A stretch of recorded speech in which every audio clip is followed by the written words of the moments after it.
Welcome into Off the Hook Sports. I am your host, Caleb Calhoun, coming to you live from the Ted Russell Ford Lincoln studio. Ted Russell Ford Lincoln is your home for the finest vehicles in Knoxville, new and used, East Tennessee's largest Ford and Lincoln volume dealer, and brought to you by Banks & Jones, Tennessee's trial attorney. Play to win, why settle? Banks & Jones, led by T. Scott Jones, banksandjones.com. We got a lot to discuss today. Tennessee, a former Tennessee safety who had been in the transfer portal, but we thought they would get back. And I'm obviously talking about Jakobe Thomas, has officially committed to another program. He is committed to Miami. What does this mean about the Tennessee football secondary? Also, all of Tennessee's transfer portal losses in the spring now have committed somewhere else. Which of these, we're going to play a little hot or cold, which of those spring losses were the biggest ones? We're going to break down every single one of those losses and a little bit hot or cold because they lost quite a few guys in the spring portal, and we're going to determine who they're going to miss and who they won't miss that much. A Nashville five-star quarterback, Jared Curtis, committed to Georgia.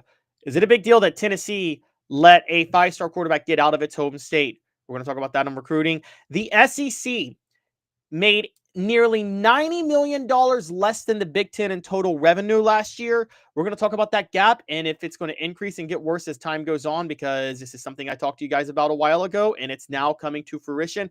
And finally, we're going to talk even more about the SEC as ESPN is offering them $50 to $80 million more to go to a 9-game schedule. But is that enough? Will it happen? We're going to break that down. Also, this day in Tennessee sports history and stat of the day. Hit that like and subscribe button. Ring the bell. Turn your notifications on. We've got a lot to get to, a lot to talk about. Let's get started with today's tough question. And again, it's brought to you by Banks & Jones, Tennessee's trial attorney, banksandjones.com. Tennessee football defensive back Jakobe Thomas, who had entered the transfer portal shortly after spring practice, has officially committed to another school. Jakobe Thomas has committed to the Miami Hurricanes. I typically don't talk about players and where they committed to that often on this show because I don't think it's as big of a deal as it is when they hit the portal themselves. However, I thought Jakobe Thomas was pulling a Mike Matthews or Ricky Gibson III, where he was hitting the portal to hold out for more money and coming back, because Jakobe Thomas seemed locked in to be able to start at safety this year for the Vols. That's especially true with Christian Harrison entering the portal. It seemed that was why Christian Harrison entered the portal, by the way, and Christian Harrison has committed elsewhere to this point. So Jakobe Thomas committing elsewhere is a big shock. I've already talked a lot about Tennessee's NIL funds. Are they worse off than we think? I'm not going to get into that today. You guys can look at some other segments I've talked about with that, and I'll probably hash that out later. The real question, though, and this is today's tough question, and I'm bringing it up now. With Jakobe Thomas's transfer to Miami and the loss of him at safety, the confirmed loss of him now, is Tennessee football in trouble in the secondary? That is today's tough question, and it's brought to you by Banks & Jones. I'm going to say yes. Tennessee is in trouble in the secondary. And it's the poll question up right now, too, by the way. We have the poll question up. Tennessee football defensive back Jakobe Thomas commits to Miami. What does this mean for the Vols secondary? Trouble without more help? They're fine. As of right now, Tennessee secondary is in trouble. There's just no way around it, okay? Tennessee secondary, there is no way you can make the case that their secondary sorry, I hit a wrong button real quick. There's no way you can make the case that the secondary is where it needs to be. Jermon McCoy is coming off an ACL tear. So Tennessee had to spend money to get another cornerback in Colton Hood, who's a big pickup from Colorado. Okay? Hood and Ricky Gibson III will help out. And when McCoy gets healthy, that'll be even better for them. But that's 3 cornerbacks. Boo Carter's playing nickel. Jordan Thomas is getting healthy again, so that should be an improvement at safety, and Andre Turntine has experience. But you want to go 3 deep at safety, and there's a belief that Jordan Thomas will have to spend some time at nickel with Jalen McMurray as well. Okay, so here's what the secondary looks like right now. Everybody healthy. I don't think there's full-on starters in the secondary. I think it's a rotation of 3 guys playing 2 positions. Or 2 guys playing 1 position. So let me explain what I mean. The 2 cornerback spots are going to be Jermon McCoy, Colton Hood, and Ricky Gibson III. Okay. I think they'll alternate. It'll be between those 3 playing the 2 spots, Hood and Gibson at the start, because I don't think McCoy is going to be 100% in September, even if they do expect him back. The safety spots, Andre Turntine at strong safety, Jordan Thomas at free safety, and then nobody. And see, that's a problem. they don't have a third person in the rotation. And Jordan Thomas is getting back from injury, so he's not going to be 100%. And Andre Turrentine is very physically limited at safety. Nickel is going to be Boo Carter and Jalen McMurray. They needed another safety. They don't have a lot of help. Now, Idris Farouk is expected to step in and be part of that rotation, but there's a lot of question marks surrounding him to this point, okay?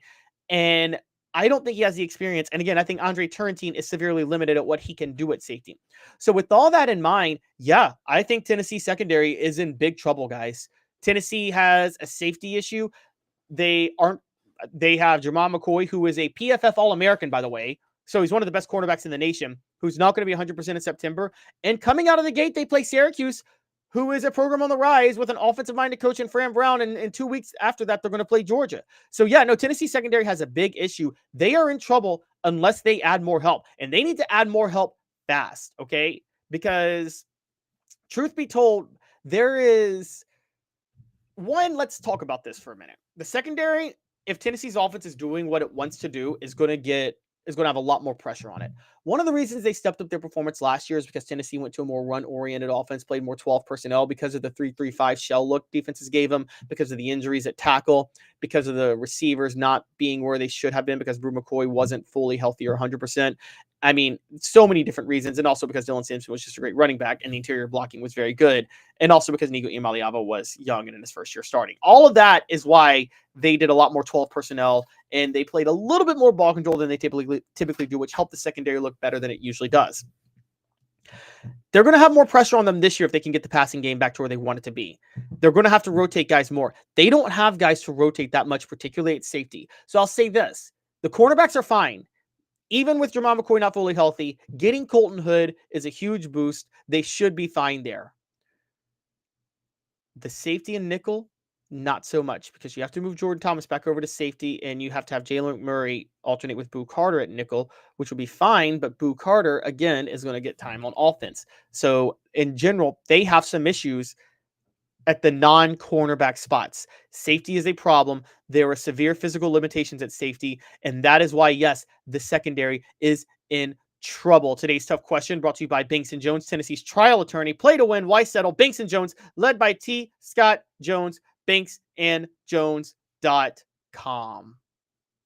Why Banks & Jones? Well, it's because they're Tennessee's trial attorney. You can play to win with Banks & Jones because they'll go to trial. You've heard of other lawyers. They say they'll go to trial and fight for you. They won't. They just want to settle. That's the easiest way out. Well, that's not Banks & Jones, led by T. Scott Jones. They won't settle. They'll go to trial for you. Tennessee's trial attorney. They play to win. Truly, Tennessee's trial attorney when it comes to criminal defense or personal injury. Why settle? It's Banks & Jones. T. Scott. The poll question, Tennessee football defensive back Jakobe Thomas commits to Miami. What does that mean for the Vols secondary? It looks like most of you guys disagree with me, although it is slight difference. 60% say they're fine. 40% say trouble without more help. I'm with the 40%. The secondary is in trouble without more help. And I'm sorry to be negative on this, but look, last year, Tennessee went with Christian Harrison and Andre Turrentine. To their credit on that, the secondary wasn't bad last year with those guys at safety, but they were limited. So when Jermon McCoy was needed help covering elite receivers, as he did against Georgia or Ohio State, the safeties were not able to provide the help that was necessary. This upcoming year, Jermon McCoy is not going to be 100%. Again, Colton Hood is a solid fill-in at cornerback along with Ricky Gibson III. But neither one of them is able to shut down one side of the field. So the safeties are going to be much more prominent and much more needed this year than they were last year. And Andre Turrentine's physical limitations is going to make that hard, okay? Idris Farouk's lack of experience is going to make that hard. Jordan Thomas coming back from injury is going to make that hard. The secondary, the safeties in particular, are going to be a big weakness, and that puts the secondary in trouble as a whole because Jermon McCoy will not be 100% at the start of the season. Now, when October comes, if Jermon McCoy is 100% healthy by October, which is strongly possible, throw this out the window. Now, but again, I don't even know if that's going to be the case because he's got to not just get back fully healthy, but then he's got to get fully back into football shape and adjust to what it's like being fully healthy again. So with all that in mind, he may not be 100% the whole year, guys. Tennessee, as a result, has to go the transfer portal route. They have to go add more talent in the transfer portal right now. There are other safeties available, and truth be told, there is just no way that they can not add another defensive back in the transfer portal. I think if they do, they are in really, really, really big trouble. And I honestly think that Tennessee, if they don't add another safety, you could start seeing what you saw a couple of years ago at Tennessee, where through 2023, where the secondary was just a disaster. So look, with all that in mind, Tennessee has a big issue on its hand in the secondary right now, guys. I'm sorry, they do. They have to sit there and address the safety position early. They could get torched otherwise. Now, maybe the offense takes a step forward again. They got a gunslinging quarterback who's going to be more willing than Nico Imaliava was to throw it up, let his receivers make a play. Their pass protection should be better if David Sanders is as good as advertised and Lance Hurts stays healthy. I think the receivers are going to be an upgrade, even though they're almost all new, because none of them are dealing with the injury Brew McCoy was dealing with last year, which slowed him down and made him unable to dictate coverage, which messed it up for everybody. Again, not Brew McCoy's fault. He was coming off a broken leg, but that was just the problem.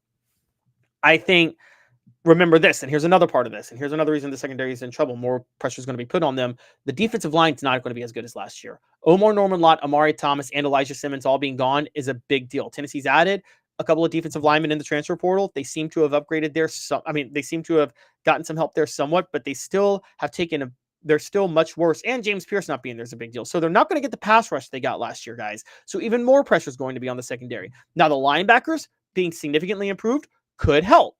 Okay, you can mix them in on certain stunts and schemes. I think Tim Binks is going to run more stunts this year than he did last year with Arian Carter and Jeremiah Thielander. But in general, I got to be honest, I think that the losses suffered by the loss of Jakobe Thomas to Miami, committing to Miami, is a big, big deal. I thought he was going to come back to Tennessee. Boo Carter made it sound like he was going to come back to Tennessee. And I think his decision to go to Miami is a huge blow to the Vols. One of the biggest blows for Tennessee in this transfer portal period. So I got to be honest, this is not good news for Tennessee. I'm sorry, it's just not. Portions of the program brought to you by Chattanooga Mortgage. Congratulations, your home search just got easier. Buying a home in Chattanooga has never been easier. Chat with 2tsmortgage.com. Chat with 2tsmortgage.com. With Jakobe Thomas's transfer to Miami, every single spring transfer portal player who left Tennessee has now committed to go somewhere else. Which of those players were big losses that the Vols will feel this upcoming year? That is the next question. We're going to play Hot or Cold. Hot or Cold brought to you by City Heating and Air Conditioning, cityheatandair.com. Which players that transferred are big losses for the Vols? If they are a big loss, I say hot. If they are not a big loss, I say cold. That's how we're going to do this. And let's go ahead and dive in. Let's start with Aiden Bussell. Tennessee offensive lineman Aiden Bussell has committed to the West Virginia Mountaineers. I'm cold on that. Aiden Bussell's not a big loss for the Vols. He wasn't really going to get into the rotation on the offensive line. I think he was just a body when Heupel couldn't recruit offensive linemen to where he needed to. So with that in mind, I think Aiden Bussell is... I'm cold on Aiden Bussell. We'll just say straight cold. Jakobe Thomas, who we just brought up to Miami. Well, I think based on what I just said, I have to go hot, right? And I am. I'm very hot on Jakobe Thomas as a big loss for Tennessee in the secondary at safety. Jakobe Thomas to Miami is a huge deal. Tennessee losing him, they're going to feel that. That's a problem. Larry Johnson III to Colorado. I'm hot on that loss. Larry Johnson left because it looks like Tennessee had to go all in on David Sanders starting at right tackle opposite Lance Hurd, but they wanted a third guy because they typically need a third guy in the rotation at tackle. That's how they like to run things, a utility player. Larry Johnson was going to be that, and he probably would have seen a lot of action doing so. Him transferring, it probably was an NIL thing, and it probably was a playing time thing, which led him to Colorado. And it's a big loss. Tennessee needed that extra tackle in this situation, and losing Larry Johnson III, they're going to feel that. So I'm very hot on Larry Johnson III as a loss. Another transfer who left for Colorado, John Slaughter, defensive back. I'm cold on that. I don't think John Slaughter, even though Tennessee needs help in the secondary, as I was bringing up, I just don't think John Slaughter could have been the one to do it. He wasn't able to reach that next level for Tennessee. So I'm actually cold on John Slaughter transferring. Christian Charles Transferring to Virginia, not a big deal. Christian Charles, I'm cold on that. He was locked in at cornerback as well. And Tennessee does have enough depth at cornerback to deal with what they need to deal with. So quite honestly, I think Christian Charles leaving is not the biggest deal. They're going to be fine with Christian Charles entering the portal. He has committed to Virginia. We wish the best for John Slaughter and Christian Charles. Between the two of them, I would say Slaughter is a bigger loss because he could step in at safety, but I don't think he'd be much more help than Idris Farouk or a couple of other safeties on the list, Jackson Matthews. I think you can move Caleb Beasley over. So I think Tennessee would be fine with Christian Charles gone. So I don't think that's a big deal, or John Slaughter for that matter. Dayton Sneed, a walk-on wide receiver who has committed to the North Carolina Tar Heels since leaving. I mean, guys, is there any more of a Bill Belichick style wide receiver? Okay, we're talking about Dayton Sneed, a nerdy looking white dude who walked on to Tennessee. This fits the mold of Bill Belichick, but for Tennessee, I'm cold on him. He's not a loss. Okay. Tennessee's wide receivers. He was never going to play for Tennessee. So Bill Belichick is the type that would make him work, but he wasn't going to work for Tennessee. So Dayton Sneed, come on. I'm cold on Dayton Sneed, guys. We got one more for hot or cold, and I think you guys know who it is. First, hot or cold, brought to you by City Heating and Air, 50 years in East Tennessee. Integrity matters. cityheatandair.com. Hi, Mike Davis here with City Heating and Air, reminding you to always dare to compare. Our team provides quality local heating and air service, installation, and maintenance across East Tennessee. We use only the best equipment like American Standard heating and air conditioning for your residential, new construction, or commercial needs. Honesty, dependability, and customer satisfaction have been the cornerstones of our business since 1961. City Heat and Air. There's your bet. Hot or cold, spring transfer portal entries who left Tennessee, who have now committed elsewhere, which is all of the ones who did enter the portal at this point. Finally, which of them are going to hurt the Vols? Which of them, their losses are the Vols going to feel? We've gone through all of them. One more, the obvious one, the elephant in the room, Nico Iamaleava to UCLA. Guys, I'm hot on him. His loss hurting Tennessee. I get what everybody's saying. The extra money wasn't worth it. He was probably rubbing teammates the wrong way with how everything was playing out. But we now know, based on the Brew McCoy medical retirement yesterday, that Nico's lack of elite passing attack last year was even less his fault than we thought. Okay, let's break down all the things that were more at fault than Nico. Both tackles playing injured the first half of the season, so he had little protection. The go-to receiver who is supposed to dictate coverage being slow by a step because he was recovering from a broken leg, which messed up the entire receiving core, adding to the chaos, the slot receiver playing half the year with a separated shoulder. Those two things alone, guys, were the two biggest reasons Tennessee's passing game wasn't where it needed to be last year. And Nico Iamaleava was not at fault for either of them. The third one was Nico Iamaleava being a first-year starter.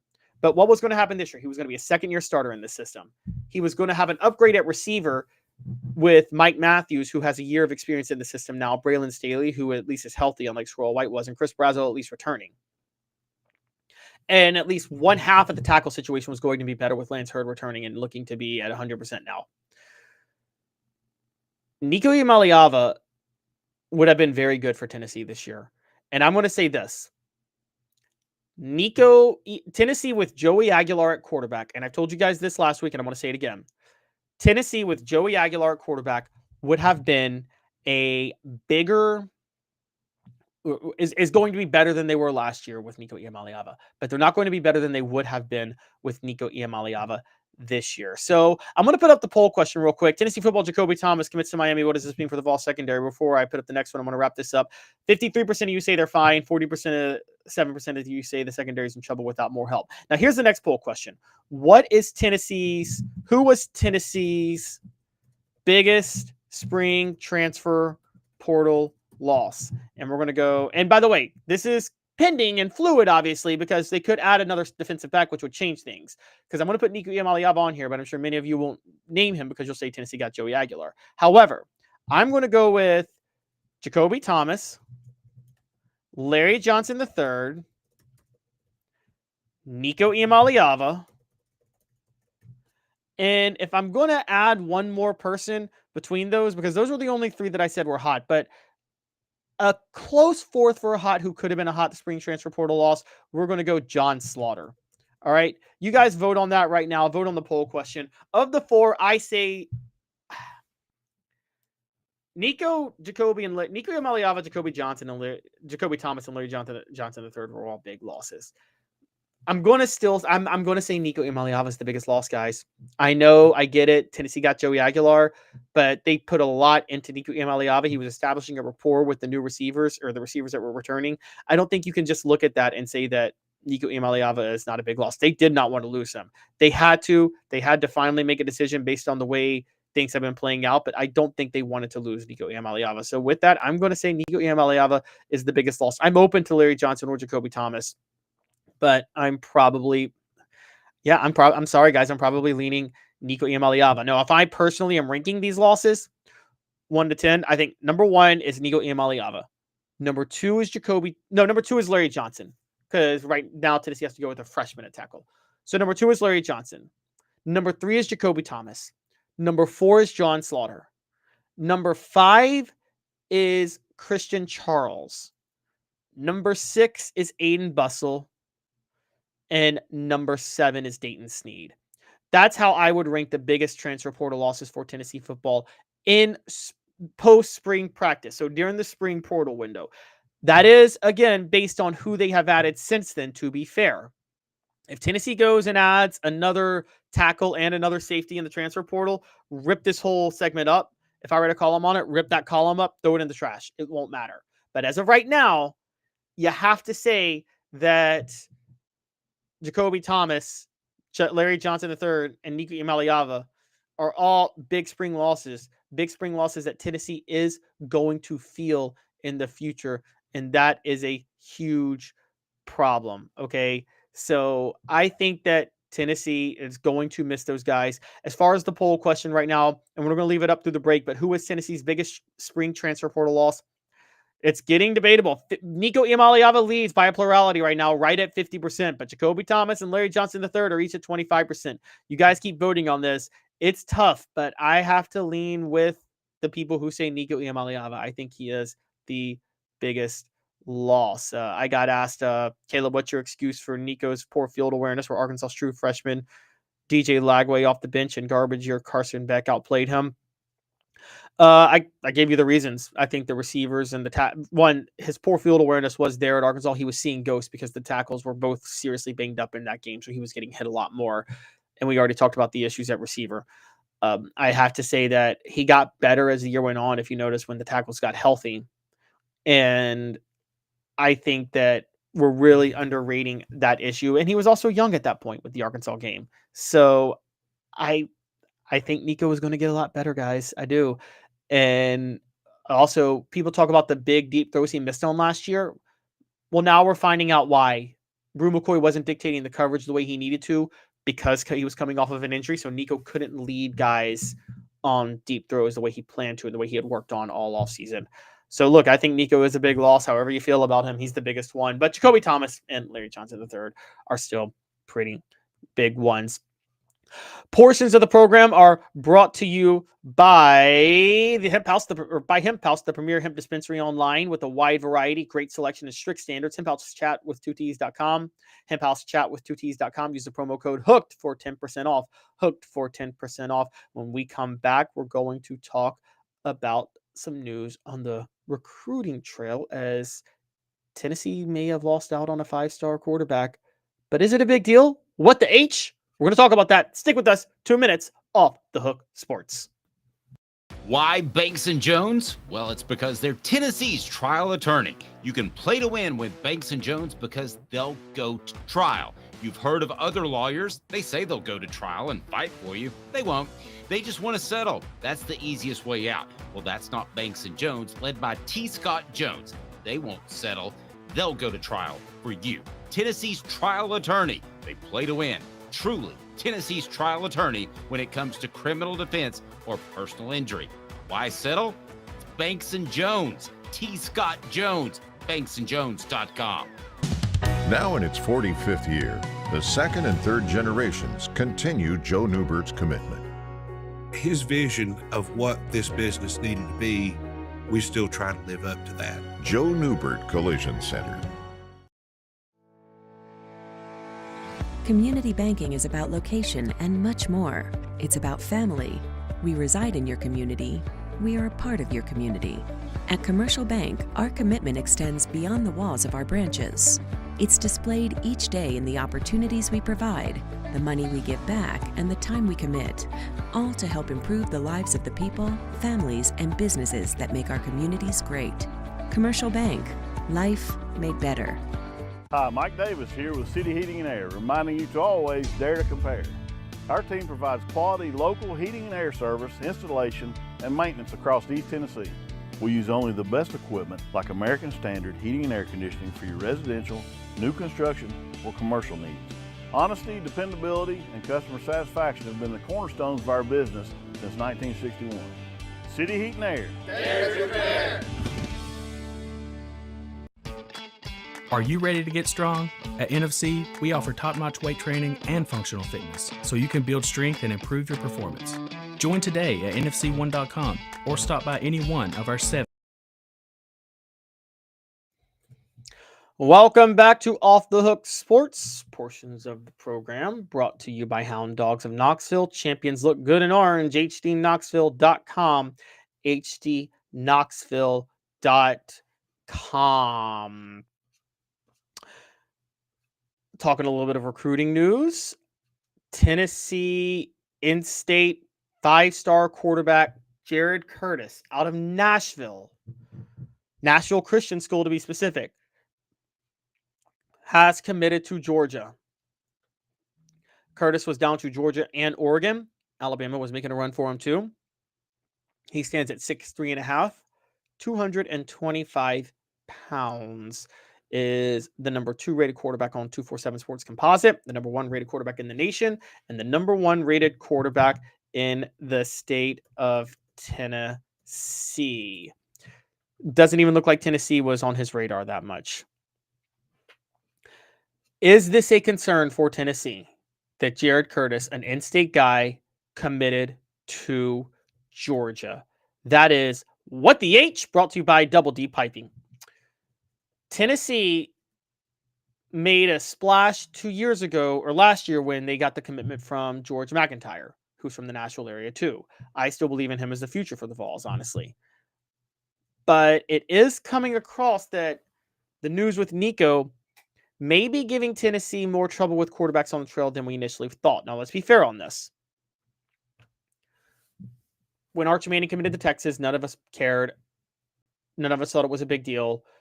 We know the Mannings like to be developed. It is very possible Jared Curtis prefers the idea of being developed in a system for the NFL rather than putting up the video game numbers. Now, the narrative is out there on that because of Nico Iamaleava. And Nico Iamaleava, we don't believe firmly is about that because otherwise he never would have committed to Tennessee in the first place. He committed to Tennessee to put up the big video game numbers. So I have to say that I think that Jared Curtis, his decision to do that could be more legitimate. The other point we have to make is that Faison Brandon is a member of the Tennessee 2025 recruiting class. But at the same time, Faison Brandon has been dropping a little bit in recruiting rankings recently, and Jared Curtis is ranked higher than Faison Brandon on 247 Sports Composite. He's the number 1 quarterback. Jared Curtis is the number 1 quarterback. Faison Brandon is the number 2 quarterback. Faison Brandon is 6'3.5", 197 pounds. Curtis, 225 pounds.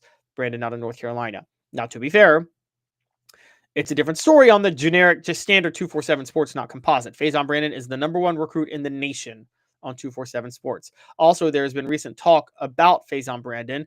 ESPN's Tom Luganville talked about recently what Brandon can bring, and he said, quote, "The departure of Nico Iamaleava could allow Brandon to battle for the starting job sooner rather than later in a very quarterback-friendly system. Several recent Volunteers quarterbacks have similar stature, athleticism, and arm strength. Brandon is more advanced than Hendon Hooker at the same stage, and the pair share several traits. Brandon is also much more accurate than Joe Milton. While he lacks Iamaleava's polish at this stage, Brandon throws an exceptional deep ball, which is a requirement in this scheme that loves to attack vertically." Yes, the deep ball is the big deal. That's a good sign for Faison Brandon. However, again, Jared Curtis is an in-state guy. Now, when Tennessee lost out on Ty Simpson to Alabama years ago, this would have been 2021, I believe, a big deal was made out of it at the time, but this was when Josh Heupel was still building the program at Tennessee. He hadn't had the magical 2022 season yet, so I think people let that slide.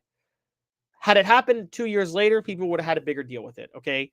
Ty Simpson committed, if I remember correctly, and you guys can correct me on this, I believe he was in the 2021 recruiting class. No, excuse me. He was in the 2022 recruiting class. Okay, and then he redshirted. So Ty Simpson still has 2 years of eligibility left. But that was somewhat of a big deal, even though Heupel's program hadn't really gotten going yet, okay? Now that it's going, Jared Curtis committing seems like a big deal. So I'm going to put up this poll question. First, who was Tennessee's biggest spring transfer portal loss? 44% of you say Nico Iamaleava, 33% say Jakobe Thomas, 17% say Larry Johnson III, and 6% say John Slaughter. The next poll question is going to be this, and this is a big one here, guys.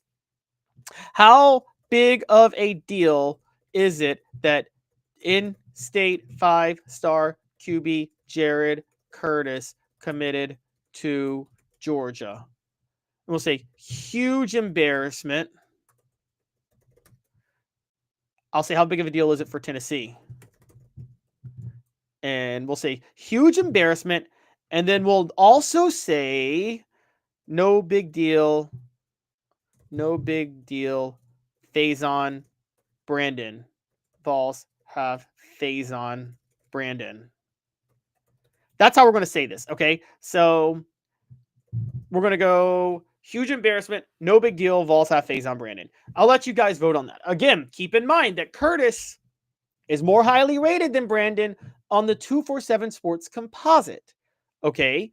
Now, at the same time, Faison Brandon does throw a good deep ball. The comparisons to Hendon Hooker do sound nice, particularly since both are from North Carolina. You could believe in that. Faison Brandon, in terms of mobility, did have 528 rushing yards and 9 touchdowns in 2023. So Faison Brandon is also athletic, whereas Jared Curtis, I believe, is somewhat athletic, but isn't known for his mobility in the same way. They're not going to design run games for Jared Curtis. They could for Faison Brandon the way they did for Hendon Hooker, okay? And I'm starting to think more and more that mobility is kind of a big deal if you're in this system, given what we've seen so far with Josh Heupel. I actually think the mobility is a bigger deal than we're letting on. So I think part of Joe Milton's problem was he wasn't willing to run as much as he needed to in 2023. And Nico ran awkwardly last year. Although, again, there's other issues for Nico Iamaleava that we've detailed. So you guys vote on the poll question. How big of a deal is it for Tennessee that in-state 5-star QB Jared Curtis committed to Georgia? Huge embarrassment. No big deal. Vols have Faison Brandon. What the H, brought to you by Double D Piping Fire Protection Contractors, providing around-the-clock service, protecting their customers' lives and properties at all times. DoubleDPiping.com, DoubleDPiping.com. Double D Piping provides full-service fire protection on any scale. From residential homes to government facilities, we can assist any customer through design, fabrication, installation, inspection, and demonstration of fire suppression systems. With 30 years of service across 5 states and a full staff with over 40 years experience, our quality can't be beaten. Don't get caught watching what you could have prevented. Call Double D Piping. The poll question, how big of a deal is it for Tennessee that in-state 5-star quarterback Jared Curtis committed to Georgia? Huge embarrassment, say 18%. 82% say no big deal, Vols have Faison Brandon. I'm leaning on the no big deal, Vols have Faison Brandon. And if they don't, they still have Jake Merklingler and George McIntyre. McIntyre's another in-state quarterback. I think Curtis committed out of the desire of the type of offense he wants to play in, which is fine. Okay, so I'm not as worried for Tennessee about this one. Travis brings up a good point, though. I'm going to point this out. Travis says it's too full. He says, I always prefer an in-state kid, and I hate that he would go to Georgia or Florida. Travis, I understand that. It's not just that he committed to, or that he didn't commit to Tennessee. Excuse me. It's that he would go to Georgia at the same time, and that is kind of a big deal. Okay, so I think that losing out on losing out on Jared Curtis does have some negatives to it. But again, Faison Brandon, while he has been dropping somewhat based on his play last year, which wasn't as flashy as it was in 2023 at the high school level, he's still very highly rated across a lot of services. If you just go to On3 real quick, and I'm going to pull that up, Faison Brandon's On3 reporting, he, again, comes from Grimsley High School in North Carolina. I mean, the guy is still pretty much a 5-star across the board. Okay, so I think that I don't think there's too much to worry about. The industry ranking for On3 is 5-star as well. Faison Brandon is a 5-star on On3. He's a 5-star on 247. On Rivals, he is a 5-star. And then on ESPN, I believe he's a 5-star too. We're going to look up Faison Brandon on ESPN. He is still listed as a pocket passer, but he has mobility. He's a 5-star on ESPN too. By the way, even Nico Iamaleava wasn't a 5-star across all 4 services. So Faison Brandon is a 5-star across all 4 services. Nico Iamaleava wasn't that. Jared Curtis may be ranked higher in the 247 Sports Composite, but Faison Brandon, because they already have Faison, and Jake Merklinger and George McIntyre should be there next year. There will probably be an open competition for the starting quarterback job. If Tennessee doesn't make the college football playoff, I think Heupel will nudge Joey Aguilar to go ahead and declare for the NFL draft. I think that with that in mind, Mac, Merck, Faison are going to have an open competition, and I think with that, they don't really have to worry about Jared Curtis going forward. And again, Jared Curtis is probably looking to be coached in a different type of system, which is why he chose to go to Georgia, and I don't think Tennessee has to worry about that too much. The poll question, how big of a deal is it for Tennessee that in-state 5-star quarterback Jared Curtis committed to Georgia? Now 76% say no big deal. Vols have Faison Brandon, and 24% are saying huge embarrassment. Yeah, huge embarrassment. I was on the negative for the Vol fans in the last one, but I'm on the positive for this one. I think it's no big deal. The Vols have Faison Brandon. I think they're going to be okay. Portions of the program are brought to you by Peak IV Hydration in South Knoxville and Sevierville. Live your life to the fullest. Hydrate, rejuvenate, and elevate your health with Peak IV Hydration.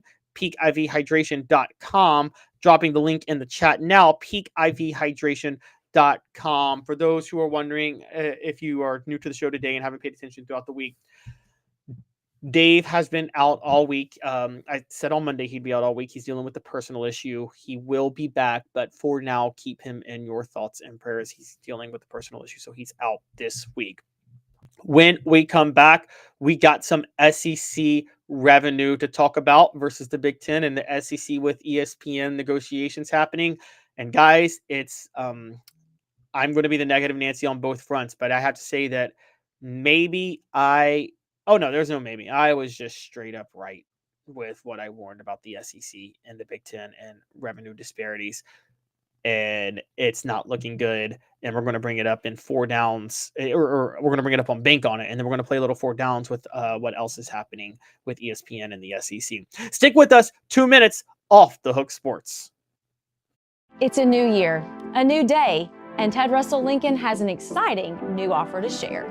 Right now, get a 2024 Lincoln Navigator with 0% APR for 72 months and up to $4,000 in bonus cash. Or drive away in a new 2024 Lincoln Corsair Grand Touring with 0% APR for 60 months and up to $4,500 in bonus cash. It's time to get excited about the ride. Come and see what a luxury car experience truly is at Ted Russell Lincoln Knoxville. Now in its 45th year, the second and third generations continue Joe Newbert's commitment. His vision of what this business needed to be, we still try to live up to that. Joe Newbert Collision Center. I Having been in the jewelry industry for a long time in the Knoxville community, I saw a need for a jeweler, a real jeweler. Our ability to do these designs has really been based on the customers bringing new things in and challenging us as a store. Our goal is not to tell anybody what they want. Our goal is to listen to what they want and then help them get there. Schedule your consultation today to get your special someone the perfect custom gift just in time for the holidays. Hi, Mike Davis here with City Heating and Air, reminding you to always dare to compare. Our team provides quality local heating and air service, installation, and maintenance across East Tennessee. We use only the best equipment like American Standard heating and air conditioning for your residential, new construction, or commercial needs. Honesty, dependability, and customer satisfaction have been the cornerstones of our business since 1961. City Heat and Air. Dare to compare. Double D Piping provides full-service fire protection on any scale. From residential homes to government facilities, we can assist any customer through design, fabrication, installation, inspection, and demonstration of fire suppression systems. With 30 years of service across 5 states and a full staff with over 40 years experience, our quality can't be beaten. Don't get caught watching what you could have prevented. Call Double D Piping. Welcome back to Off the Hook Sports, portions of the program brought to you by Quality Tire Pro, serving Chattanooga community since 1957. All major brand of tires, full service automotive, brake alignments, oil changes, and more. QualityTirePros.com. Walk in and say, "Hey, Bo, Off the Hook Sports sent you." Hey, Bo, Off the Hook Sports sent you. Moving on. The fiscal year 2024 revenue and per school payouts have been released. And let's just say the Big Ten is starting to lap the SEC in an incredibly bad way for the SEC.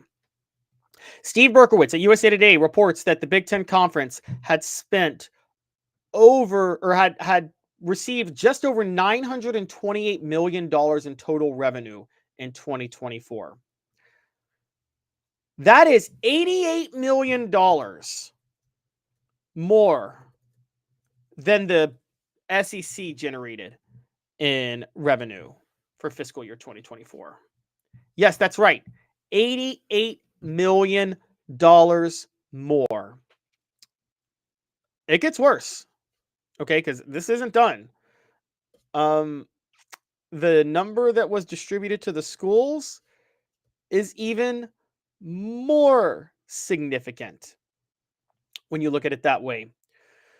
The Big Ten was able to get $63 million to its 12 long-standing schools, which are the original 10 plus Penn State and Nebraska. And then they gave $61.5 million to Maryland and Rutgers.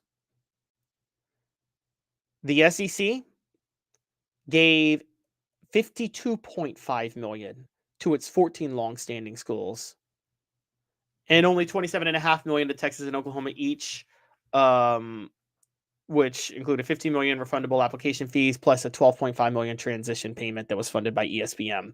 That number is going to go up. But the point of the matter is, with numbers even skewed towards the long-standing schools in the SEC this year, because of the money that was withheld from Texas and Oklahoma, they still had $10 million less than Maryland and Rutgers had distributed to them. And this is the first year of the contracts, and fiscal year 2024 wasn't the entire TV contracts. This gap is only going to increase in the future, guys. The SEC's in real trouble. The SEC's in real trouble. In the age of NIL, funding is all in a pot. Now, again, people are mistaking this all the time. There's never going to be a limit on NIL. I don't care what this House settlement says. There's never going to be a salary cap. There's never going to be a limit, because there's a difference between NIL and schools paying players, okay? NIL is players profiting off their name, image, and likeness. A booster can use endorsements as a pretext to just give players money, which is an effective way to buy them to go to school at the university. There is no way you can regulate that whatsoever in Washington. There is nothing that can be done. It's an antitrust violation if you try to step on it at all. That's not going to change.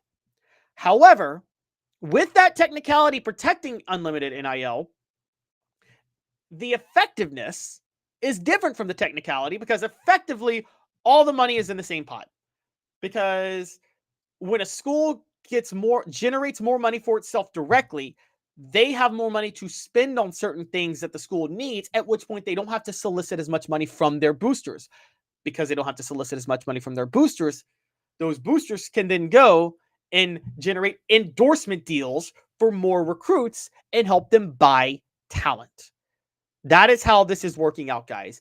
And taking that into account, the Big Ten in just the first year of this contract, the first half year of this contract, by the way, is already bringing in $10 million more per school, generally speaking, than the SEC is. That's going to go up to $20 million, by the way, very soon. That's going to go up to $20 million, okay? Which is an entire NIL budget. All right? So, the Big Ten is, if you look at what the schools are spending, we heard about the Texas 35 to 40 million, but in general, an NIL budget, let's say, is $20 million.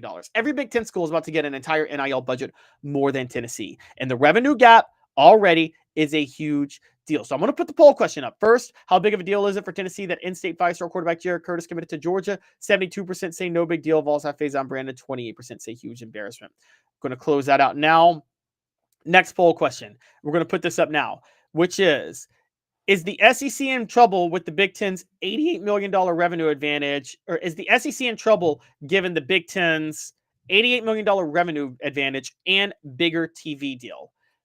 The poll question will say the answers will be yes, Greg Sankey is the worst, or no, SEC will always be number one. You can put your homerism in there, but I'm going to tell you, if you say no, SEC will always be number one, I'm just going to tell you straight up front, you are wrong.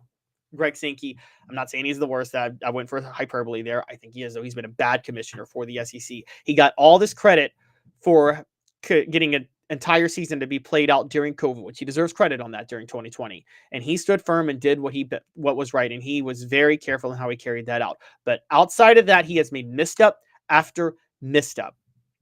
Before the COVID thing happened is when the SEC inked this deal with ESPN. Now let's remember, the SEC deal with ESPN began in 2024. Greg Sankey signed that deal with them in 2019 out of an emotional move because they were upset that they were getting fleeced by CBS. Why would you sign a deal so far out? That made no sense on its own. The Big Ten added USC and UCLA, and they signed their deal 2 years out. The SEC signed theirs 5 years out. They signed theirs 5 years. Here's how this all worked out. The SEC was upset that CBS wouldn't renegotiate. So the SEC decided to stick it to CBS, to go ahead and give them the middle finger and negotiate a deal with ESPN. To their detriment, they negotiated it 5 years out. It was a 10-year, $300 million deal. I'm sorry, it's 10-year, $3 billion deal, $300 million per year. They negotiated that in 2019 to go into effect in 2024. To negotiate a 10-year deal 5 years out already makes no sense, and it was an emotional move to stick it to CBS and humiliate CBS to their own detriment. 2 years later, the news breaks that they are adding Texas and Oklahoma to the SEC. So now they've got to split this TV revenue 16 ways instead of 14 ways, which is another problem. And they couldn't renegotiate with ESPN because they were locked in. A year later, the Big Ten adds USC, UCLA, and inks $1 billion deal per year across 3 networks, NBC and CBS and Fox, to expire in 7 years. Those contracts go into play at the same time in 2024. And now the Big Ten is 6 years away from being able to renegotiate and get a bigger contract, when then the SEC will be stuck in this bad contract for 3 more years after that, when they were bringing in 30% of the TV revenue that the Big Ten is bringing in. These gaps are going to get bigger and bigger and bigger. This is a huge problem. Bank on it. Brought to you by Commercial Bank, member FDIC, Life Made Better. The gaps between the SEC and the Big Ten are going to get bigger over the next few years because of the TV contracts. Bank on it. Commercial Bank is your neighborhood bank. What makes us different from other banks? We understand that every customer has unique opportunities, challenges, and financial concerns. We don't expect you to fit into the same box as the next person or business. Whether it's purchasing a home, saving for your child's future, or planning for your next vacation, we're with you every step of the way to navigate life's big decisions. That was Bank On It. The poll question: is the SEC in trouble given the Big Ten's $88 million revenue advantage and bigger TV deal? 59% of you say yes, Greg Sankey is the worst. 41% say no, the SEC will always be number one. Guys, the SEC won't always be number one, and it is Greg Sankey is the worst. This was a horribly negotiated TV deal. It is a big, big problem.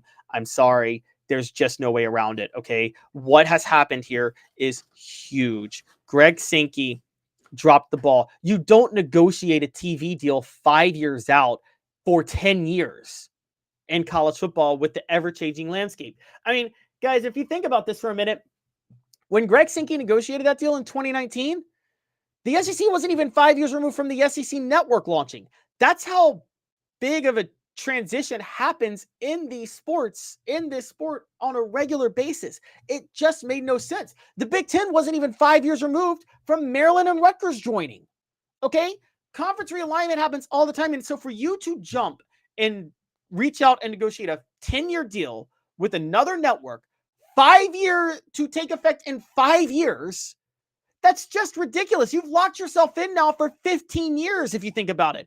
He locked the SEC in on a limited amount of revenue for 15 years after he made that deal in 2019, because he made the deal in 2019 to go into effect in 2024 and to last for 10 years, meaning he wouldn't be able to renegotiate another deal for 15 years, 2034, and he made this deal in 2019. There is no excuse for that. That was such a dumb move. The Big Ten, meanwhile, does a 7-year deal 2 years out. They locked themselves in for 9 years. The SEC locked itself in for 15 years, and the Big Ten got a way better deal. And even by adding Oregon and Washington wanted to be added at a discount. And at that discount, guys, I'm going to tell you, in about 2 years, Oregon and Washington, even at the discounted money they're bringing in, will be bringing in more money than the SEC schools. That's how big of a gap this deal is. It was a huge, critical, crucial mistake. And this $88 million gap is only going to grow. There's no way around it. The Big Ten and the SEC is screwed. The SEC is screwed, and their only real hope is for there to be a super conference soon and the conferences to not exist. And I'm going to talk a little bit later. I think there's going to be a moment where it might be time for some SEC schools to look on leaving the SEC and see if they can get into the Big Ten. They won't be able to do it now. Wait till the TV contract expires in 7 years. That would be the best time to do it. But truth be told, the SEC, look, I'm sorry. I know it's crazy. They're screwed. They're in big trouble. The last 2 national champions have been Big Ten teams. That number is going to continue in the future, even if the SEC wins it this year, maybe even next year. I think over the next 7 years, over the next 10 years, you're going to see a gap grow where the Big Ten wins more titles than the SEC because Greg Sankey dropped the ball on contract negotiations in a big, big, big way. Now, ESPN might help the SEC in trying to address this. We're going to talk about that for our next topic. First, portions of the program brought to you by Rick Terry Jewelry Designs. They want to be your jeweler looking for affordable game day jewelry, a Tennessee tradition. RickTerryJewelry.com, RickTerryJewelry.com. With regards to the SEC revenue, there's a way to help themselves out a little bit, but I don't know if it's enough. ESPN, according to The Athletic, is open to paying the SEC more money if the SEC agrees to go to a 9-game schedule like the Big Ten has. The sources said ESPN is willing to pay in the range of $50 to $80 million more annually on top of its current deal to allow for the SEC to go to a 9-game schedule. There have been many hangups on a 9-game schedule. This is a way they think they could get around it. I'm going to give you a hot take. As a fan, I want a 9-game schedule. as somebody who supports college football, I think a 9-game schedule is good for the sport. If I'm an SEC program, heck no, I am not agreeing to this 9-game schedule. It is bad for your program. And Greg Sankey pushing for that amidst the bad contract only shows how incompetent he is.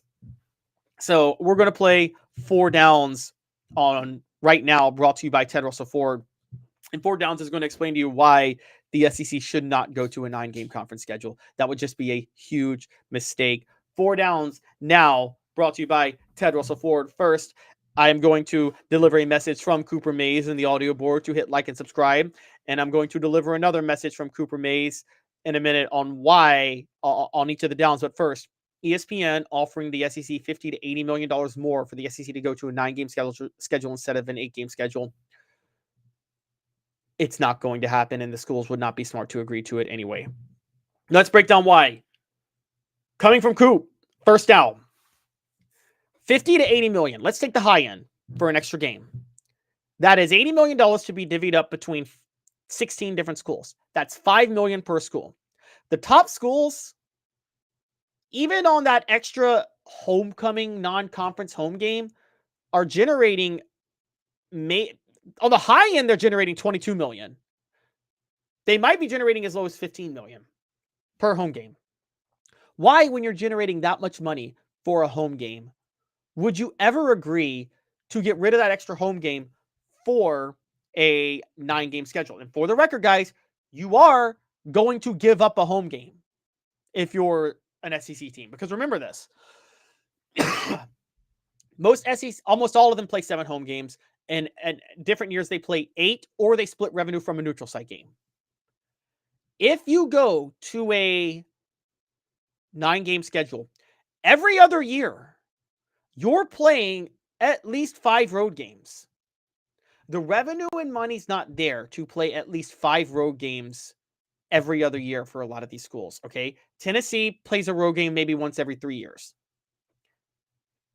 It's just not the same. And in many cases, you might be playing 6 road games if you play a non-conference game. What if you play a neutral site non-conference game? You have to do 2 for 1s. You have to do 1 for 1 sometimes. So you're going to play a game away from home. You're effectively, I would say every SEC team mathematically would lose a home game every 2 years out of this happening. A home game every 2 years. Well, the home game every 2 years, when you get 18 to 22 million per home game, that's still, you're talking 9 to 10 million that you've lost over a 2-year period for $5 million. I'm sorry. I don't think it's worth it. I don't think it's worth it. And that's one reason I wouldn't do it. With the 2 years versus the 1 year, you can maybe say that because you're talking 9 to 10 million per year versus 5 million extra. So you're losing money. The SEC teams are losing money when they do this. The other reason, it could hurt their college football playoff bids. Now, we don't know exactly how this is going to work in 2026. So this could be thrown out the window. But as of right now, we watched last year, teams were not rewarded for playing tougher schedules. Indiana got into the college football playoff and had no business getting in there, and so did SMU based on their records. When Alabama and South Carolina and Ole Miss were all clearly better, Indiana and SMU benefited from insanely easy schedules, backed into the playoff, lost the first week. The playoff was horrible to watch. It was ridiculous. There was no incentive to play a 9-game schedule or play a tougher schedule, and the SEC teams have no incentive to do it if they're hoping to make the college football playoff, when the committee showed last year they're not valuing strength of schedule. So that was second down from Cooper Mays, was that it could hurt the CFP's chances. First down, their SEC schools are losing money from a potential probably roughly extra home game per year. And second down is the SEC schools are hurting their CFP chances. Third down, back to money. Reducing the number of bowl teams and bowl payouts. If they go to 9 games and they still have to play 1 Power 5 non-conference game a year, that's an extra tough game that they have to play every year. The SEC has to get, SEC teams like everybody else has to get to 6-6 to reach bowl eligibility. There will be fewer teams reach bowl eligibility with that type of schedule. A lot of them get to a bowl by beating up on 3 easy non-conference foes and sneaking in 3 SEC wins elsewhere through the bad teams. You're not going to get an extra easy SEC game with the 9-game conference schedule, okay? You're going to get a tougher team probably. It's just impossible to play 4 easy SEC teams in a year, even if you have a 9-game conference schedule. So all of a sudden, your path, if you play a tough non-conference game, is you have to win one of your tough games. And that hurts the chances of a team like Kentucky to get to a bowl game. Chances of lower level teams, like if we just look at last year's teams, teams that didn't make a bowl game, like Auburn would have had a chance. Mississippi State would hope to get there. We just talked about Kentucky, but Oklahoma, Vanderbilt, Arkansas, this is how they get to bowl games, is they beat up on the lower teams. Now, yes, Vanderbilt did upset Alabama, but you guys get the point I'm making. That's less payout. So on top of the less payout for the extra home game, you also risk less payout by not making a bowl. By the way, there's also less payout for fewer college football playoff teams, because I don't know if you know, the conferences get like $4 million for the first round of the playoff and $8 million for teams that get into the second round. So you're cutting revenue all the way around. That's just not worth the 50 to 80 million extra to go to 9 games. Fourth down, brought to you by Ted Russell Ford. We'll bring that up to you in just a second. Like a blast from the past, the Super Dealer is back. Look to the skies, Knoxville. The Super Dealer is fighting for price, service, and the American-made. Ted Russell Ford is East Tennessee's #1 volume Ford dealer. Save up to $4,350 on a new Ford F-150 XLT, or get into a new Ford Ranger XLT with no payments for 90 days. Come see the Super Dealer today at either Ted Russell Ford. Fourth down on why the SEC schools would be not smart to agree to go to a 9-game schedule just for $50 to $80 million in extra revenue from ESPN. And this is a big one, the sacrifice of marquee non-conference games. The SEC and Big Ten would love to have like a marquee, like SEC Big Ten showdown. But I just talked to you guys about the bowl payouts and the college football playoff bids. That wouldn't happen. That would de-incentivize these marquee non-conference games. Now, again, one of two things is going to happen. Either the path to the CFP and the bowl games reduces for SEC teams, which reduces payout, or marquee non-conference games go out the wayside. In the SEC, I like marquee non-conference games involving SEC schools. I think that's the best way to open Labor Day weekend. But more importantly than that, there are some very notable rivalries involving SEC schools and non-conference schools that are Power 5 programs that I don't want to see go away. I don't want to see the Georgia Tech rivalry end. I don't care how much more Georgia's ahead of their level. That's a historic game I don't want to see go away. I don't want to see South Carolina and Clemson end. That's a historic rivalry. I never want to see that go away. I'm glad Texas and Texas A&M are back playing each other again. Okay? That was a historic rivalry you didn't want to see go away. Florida State? Does anybody really want to see Florida and Florida State not play each other every year? I mean, that would be a horrible move. Kentucky, Louisville, the Governor's Cup. I want Oklahoma to get back to playing Oklahoma State again. When you take all this into account, guys, I'm sorry, but look, I think that I am very, very, very big on the fact that these marquee non-conference games are a huge part of SEC tradition, and they would go by the wayside if you went to a 9-game schedule right now with no changes to the college football playoff format, no extra revenue, and no changes to the number of bowl teams and bowl payouts. If you don't have those things, you're not going to see them go to 9 games, and they wouldn't go to 9 games. And if I'm Tennessee, I wouldn't vote to go to 9 games. I didn't even get started on the schools like Alabama and others who would have tougher draws based on the 9-game schedule. So, again, Greg Sankey negotiating a bad deal and then pushing for 9-game schedules, which will only hurt revenue, shows how not forward-thinking he is at the SEC, and he's got to be replaced. He's not doing a good job, guys. So I just think that there's a way to help themselves. Sorry, I accidentally hit a that's twice today. I've hit a button that had the sound go live. Apologies. But what I'm getting at is that I think that there's no reason for the SEC to go to a 9-game schedule right now for SEC teams. Don't do it. Don't do it. So I think that in general, the money is too great to not go to a 9-game schedule. There's too much money lost, even with ESPN's $50 to $80 million in revenue. So I just wouldn't do it. Sorry. I don't think it's smart. This isn't going to fix the problem. They need to demand $300 million more from ESPN, quite honestly, per year. Let's go to $300 million more a year, then we'll talk. But until then, no, stick with the 9-game schedule. Portions of the program are brought to you by Sports Treasures, carrying over 5 million sports treasures and so much more. Follow on Facebook for the best sports memorabilia, daily updates, facebook.com/sports treasures TN, facebook.com/sports treasures TN. When we come back, we're going to play This Day in Tennessee Sports History and give you the stat of the day. Stick with us, 2 minutes off the hook sports. Like a blast from the past, the Super Dealer is back. Look to the skies, Knoxville. The Super Dealer is fighting for price, service, and the American-made. Ted Russell Ford is East Tennessee's #1 volume Ford dealer. Save up to $4,350 on a new Ford F-150 XLT, or get into a new Ford Ranger XLT with no payments for 90 days. Come see the Super Dealer today at either Ted Russell Ford location, Parkside Drive, or Kingston Pike.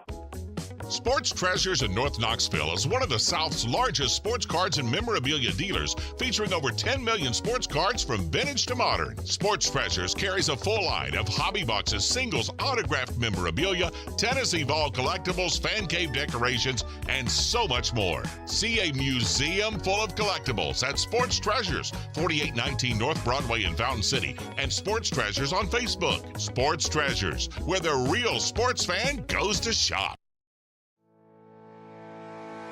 Community banking is about location and much more. It's about family. We reside in your community. We are a part of your community. At Commercial Bank, our commitment extends beyond the walls of our branches. It's displayed each day in the opportunities we provide, the money we give back, and the time we commit, all to help improve the lives of the people, families, and businesses that make our communities great. Commercial Bank, life made better. Double D Piping provides full-service fire protection on any scale. From residential homes to government facilities, we can assist any customer through design, fabrication, installation, inspection, and demonstration of fire suppression systems. With 30 years of service across 5 states and a full staff with over 40 years experience, our quality can't be beaten. Don't get caught watching what you could have prevented. Call Double D Piping. Welcome back to Off the Hook Sports. Caleb Calhoun here. It is time for This Day in Tennessee Sports History and the stat of the day. First, This Day in Tennessee Sports History. This Day in Tennessee Sports History is brought to you by the UPS Store Hardin Valley, helping individuals and small businesses, wide range of products and services, locally owned and operated, 10629 Hardin Valley Road. And we say a very happy birthday to the late Doug Atkins. On this day, 95 years ago, Doug Atkins was born. Doug Atkins, whose number is retired at Neyland Stadium at Tennessee, a college football Hall of Famer, a pro football Hall of Famer, was the greatest defensive end of all time for his time, played for Tennessee from 1950 to 1952, was from Humboldt, Tennessee, died in Knoxville, Tennessee, helped lead Tennessee to what you would call the other golden age of the Robert Neyland era, with the national title in 1950, a share of it, and then a consensus national title in 1951 and SEC title that year. The first ever consensus national title for an SEC team that year in 1951. Then went on to have a legendary NFL career, played 2 years with the Cleveland Browns, 12 with the Chicago Bears, 3 with the New Orleans Saints, a 2-time NFL champion in 54 and 63, first-team All-Pro in 63, 6-time second-team All-Pro, 57 to 60, 65, and 68, 8-time Pro Bowl, 57 to 63, and 65. Was on the NFL's 100th anniversary all-time team, the NFL 1960s all-decade team, on the 100 greatest Bears of all time, in the New Orleans Saints Hall of Fame. I already talked about being a national champion. At Tennessee, he was a first-team All-American in 1952 and a 2-time first-team All-SEC player in 1951 and 1952, and his number 91 is retired. And until, this speaks to Tennessee that Doug Atkins and Reggie White both went there, 2 of the greatest defensive linemen of all time. Doug Atkins was the greatest defensive lineman for his time before you would see the NFL integrated, I guess is where you could get to with that, with the dividing line. But for the early era, Doug Atkins; for the modern era, Reggie White. So happy birthday to the late Doug Atkins. He passed away in December of 2015. He would be 95 today if he were still alive. He was born on May 8th, 1930. We now move to the stat of the day.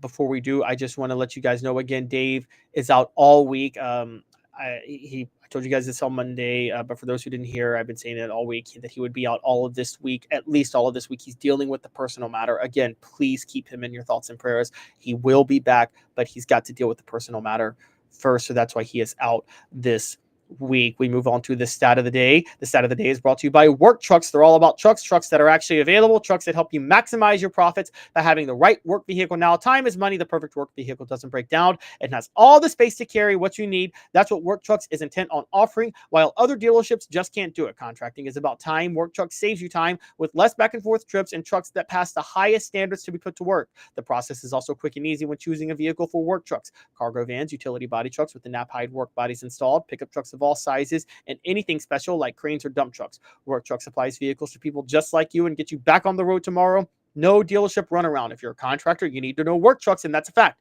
Service industry, remember Work Trucks. Work Trucks carries the trucks that your business has to have. You need Work Trucks. Clinton Highway in Knoxville and in downtown Birmingham. For the entire inventory, go online to worktrucksllc.com, worktrucksllc.com with an X. Why risk chancing your future and business on the wrong piece of equipment that burns your time? Worktrucksllc.com. Work Trucks will also work to make sure you have the perfect vehicle you have to have. They'll even find a perfect truck, outfit it, and make sure it fits your needs to a T. Work Trucks with an X, LLC.com, worktrucksllc.com. Proud supporters of the Tennessee Vols. And the stat of the day is this. I told you guys yesterday, Nico Iamaleava is the 12th quarterback ever to start a game for Tennessee and eventually transfer. But he's only the second quarterback in history to have started every game in a year for the Vols and then eventually transfer to another school. That other quarterback was Jared Garantano, but not the year before he transferred. Jared Garantano started every game for the Vols in 2018. He started half the year 2019 and started all but the final 3 games in 2020 and then transferred to Washington State in 2021. But he did start every game in 2018. Nico Iamaleava did start every game in 2024. They are the only 2 quarterbacks in Tennessee history to start every game of a season for the Vols and eventually transfer to another school. Nico is the only quarterback in Tennessee history to start every game for Tennessee and then transfer the next year. So that is your stat of the day. The show represented by Banks & Jones, Tennessee's trial attorney. Play to win, why settle? Banks & Jones, led by T. Scott Jones. BanksandJones.com, live from the Ted Russell Ford Lincoln studio. Ted Russell Ford Lincoln is your home for the finest vehicles in Knoxville, new and used, East Tennessee's largest Ford and Lincoln volume dealer. Thank you guys all for tuning into the show today. Please hit that like and subscribe button. Please, please, please hit that like and subscribe button. Ring the bell, leave a comment, turn on your notifications, tell a friend. We want you to be a part of what we're building here at Off the Hook Sports. So continue to pay attention to us. We're live every weekday at 10 a.m. Eastern, unless we say so otherwise. I will be back on tomorrow to talk more college football with you guys. Thanks a lot again for tuning in. With Caleb Calhoun, this has been a presentation of Off the Hook Sports.